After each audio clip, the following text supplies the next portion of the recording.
गोरा होना सिर्फ रंग नहीं बल्कि आज सोसाइटी का स्टेटस सिंबल बन चुका है और इसी सोच का नतीजा है कि सोसाइटी में काला होना कलंक बन गया है। काश मैं भी शाहरुख होता। जरा इन गानों को सुनिए, गोरे गोरे मुखड़े पे काला काला चश्मा, या कमर्शियल एडवर्टाइजमेंट देखिए।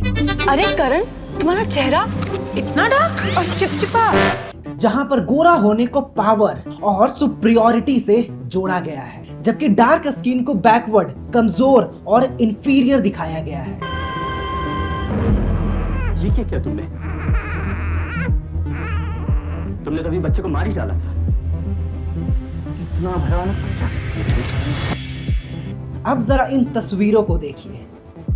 ये हैं भगवान श्री कृष्ण। कृष्ण का मतलब ही होता है डार्क, संस्कृत में सांवला या फिर गहरा रंग। द्रौपदी महाभारत की एक इंपॉर्टेंट कैरेक्टर, जिसे महाभारत में पृथ्वी की सबसे सुंदर महिला कहा गया है, और द्रौपदी श्री कृष्ण की भांति सांवली थी। कालिदास अपने रचनाओं में महिलाओं की काजल लगी हुई आंखों की तारीफ करते हैं। अयोध्या में रामलला की मूर्ति हो या फिर साउथ में ऐसी कई मूर्तियां हैं जिनका रंग काला है, सांवला है। तो फिर आज ऐसा क्या हो गया कि आज हम गोरा होने के पीछे इतना ज्यादा पागल हो चुके हैं, तरह तरह की क्रीम्स, ट्रीटमेंट, सर्जरी तक करा रहे हैं। आइए आज की इस वीडियो में हम समझने की कोशिश करते हैं कि ऐसी वो कौन सी पावर थी जिसने हमें ही हमारी संस्कृति से दूर कर दिया।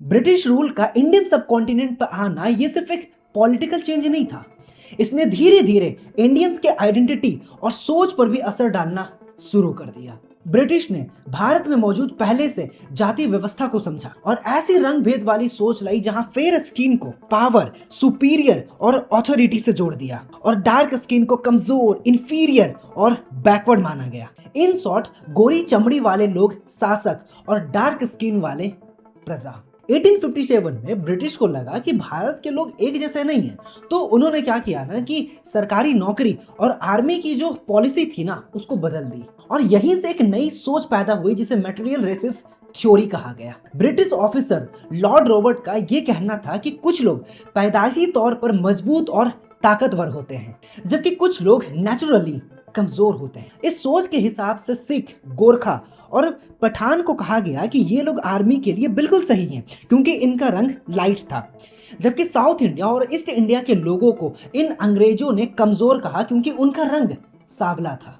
ब्रिटिश का मानना था कि नॉर्थ वेस्ट इंडिया का पहाड़ी और ठंड मौसम मजबूत लोग पैदा करता है क्योंकि उन्हें लगता था कि वहां के लोग दिखने में बिल्कुल यूरोपियंस की तरह लगते हैं। धीरे धीरे भारत में एक ऐसी सोच बन गई जहां नॉर्थ से होना, थोड़ा फेयर दिखना, यह दिखाता था कि वो बंदा सुपीरियर है, और इसका उल्टा साउथ इंडियन जिनकी स्किन टोन डार्क थी उन्हें पिछड़ा हुआ और कम डेवलप दिखाया गया। सरकारी कामों में जो इंडियंस लाइट स्किन थे उन्हें ज्यादा प्रेफरेंस दी गई। उन्हें ब्रिटिश एडमिनिस्ट्रेशन और बड़े बड़े ऑफिसेस में बड़े ही आसानी से जगह मिल जाती थी। सोशल क्लब, इलाइट कॉलेजेस और हायर इंस्टीट्यूट में डार्क स्किन लोगों को एंट्री अक्सर मुश्किल थी या फिर पूरी तरह बंद थी। और इसी वक्त एजुकेशन का एक नया गोल भी बना, ब्राउन इंग्लिशमैन बनना। मतलब ऐसे इंडियन जो दिखने में इंडियन सी हो लेकिन उनकी सोच, उनकी कल्चर और लाइफस्टाइल बिल्कुल ब्रिटिश की तरह हो। टेम्पल यूनिवर्सिटी अमेरिका के प्रोफेसर चक्रवर्ती कहते हैं, आज जो मॉडर्न कास्ट कैटेगरीज हम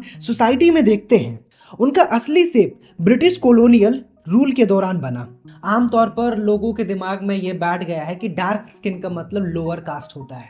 इसकी वजह ये बताई जाती है कि डार्क स्किन वाले लोग ज्यादातर धूप में काम करते थे, मतलब वो लेबर का काम करते थे, महिलाएं हो या फिर पुरुष हो। ये सोच धीरे धीरे इंसान के दिमाग में स्टीरियोटाइप बन गया और इसी वजह से डार्क स्किन वालों के लिए नफरत बढ़ती चली गई। पता है, हार्बर्ट होप राइजली ब्रिटिश का एक ऑफिसर था जो 1851 से 1911 के बीच इंडिया में इंडियन सिविल सर्विसेज का हिस्सा था। इसने सबसे पहले इंडियन सबकॉन्टिनेंट पर क्या किया ना कि जो मनुस्मृति होती है ना उसको रिजेक्ट कर दिया।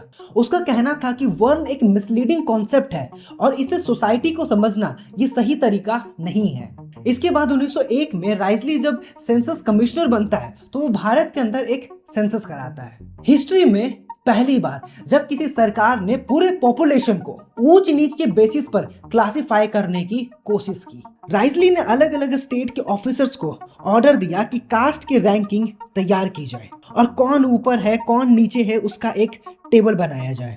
इसके बाद 1908 में राइजली ने एक बुक लिखा, द पीपल्स ऑफ इंडिया। इस बुक में उसने भारत के लोगों को 7 अलग अलग फिजिकल टाइप में बांट दिया। पहला था इंडो आर्यंस टाइप, लंबे लोग, फेयर रंग और पतली नाक। आर्यंस जो भारत के नहीं थे, वो बाहर से आए थे और वो भारत में सबसे ज्यादा सुपीरियर थे। सेकंड था द्रविडियन टाइप, भारत के मूल निवासी, छोटा कद, डार्क या ब्लैक रंग, चौड़ी नाक। तीसरा था आर्यो द्रविडियन, यूपी बिहार के लोग। चौथा था मंगलोइड टाइप, ये लोग नॉर्थ ईस्ट इंडिया, असम और हिमालयस के इलाकों में रहते थे। साइथो द्रविडियन, टर्की ईरानियन। इस तरह से कलर और बॉडी के बेसिस पर लोगों को भारत में ही बांट दिया। ये अंग्रेज नाइजीरिया के लोगों को काला और कश्मीर की औरतों को गोरा कहते थे। ये सिलसिला धीरे धीरे बढ़ता चला गया और 20वीं सेंचुरी के आसपास ब्रिटिश रूल के दौरान रंग का बायस एक बिजनेस बन गया। यूरोपियन कंपनीज ने इंडिया में सोप्स और ब्यूटी प्रोडक्ट को इस तरह से मार्केट किया जैसे गोरा रंग सफाई, सेहत और सुंदरता हो। 1886 के पियर सोप एडवर्टाइजमेंट में व्हाइट और ब्यूटीफुल का प्रॉमिस साफ दिखाया गया है, जो दिखाता है व्हाइटनेस का मतलब ब्यूटी और अच्छी हेल्थ। भारतीय महिलाओं के ये बनाए गए एड्स में हमेशा मॉडल को फेयर स्किन ही दिखाया जाता था जैसे यूरोप में होती है, और फेयर, ट्रांसपेरेंट और ब्लीचिंग जैसे शब्द इस्तेमाल किए जाते थे। इनका मकसद बिल्कुल सिंपल था, अगर तुम अपने स्किन का कलर अगर लाइट कर लेते हो तो तुम रिच लगोगे, सुपीरियर लगोगे। 1930 आते आते इंडिया में ब्यूटी क्रीम एड्स खुलेआम व्हाइटनिंग स्किन को प्रमोट करने लगे। धीरे धीरे देसी ब्रांड्स ने भी यही आइडिया अपना लिया। उन्होंने फेयर स्किन को बेहतर शादी और बेहतर नौकरी से जोड़ दिया। पियर्स के एड टाइम्स ऑफ इंडिया जैसे इलाइट न्यूज़पेपर पर छपने लगे और ये एड्स भारत में अनजाने में ही कलर ऑब्सेशन क्रिएट करने लगे।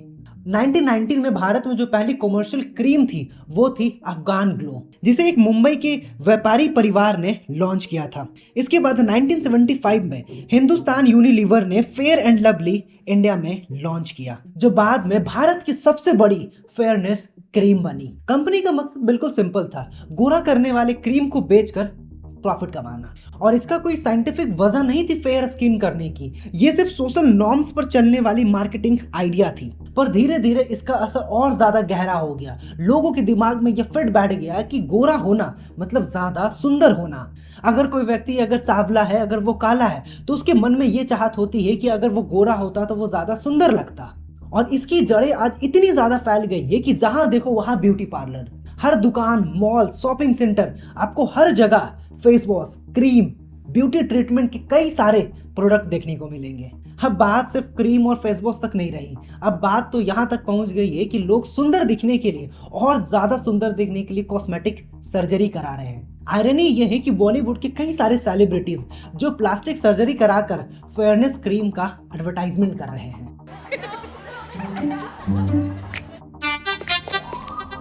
अरे करण, तुम्हारा चेहरा इतना डार्क और चिपचिपा। उन्होंने कभी भी अपने जीवन में वो क्रीम्स कभी भी अप्लाई नहीं किया होगा, लेकिन वो करोड़ों लोगों को सजेस्ट कर रहे हैं कि भैया तुम ये क्रीम लगाओ, तुम गोरे हो जाओगे। लोगों को ये समझना चाहिए कि सुंदरता चेहरे पर क्रीम्स और मेकअप लगा कर नहीं होता, अच्छे कपड़े पहन कर नहीं होता, बल्कि सुंदरता तो हमारे अंदर से आती है। और ये वीडियो यहीं पर खत्म नहीं होती है, इसका एक अगला पार्ट भी आने वाला है जिसमें मैं आपको बताऊंगा कि एंशिएंट इंडिया में जो महिलाएं थी वो एक्चुअल में कैसी थी, वो किस तरह के क्रीम्स लगाती थी, वो मेकअप कैसे करती थी, वैदिक पीरियड से लेकर ब्रिटिश से पहले तक। तो आशा करता हूं कि वीडियो आपको इन्फॉर्मेटिव लगी हो। तो मिलते हैं अगले वीडियो में, और वीडियो देखने के लिए आपका दिल से शुक्रिया।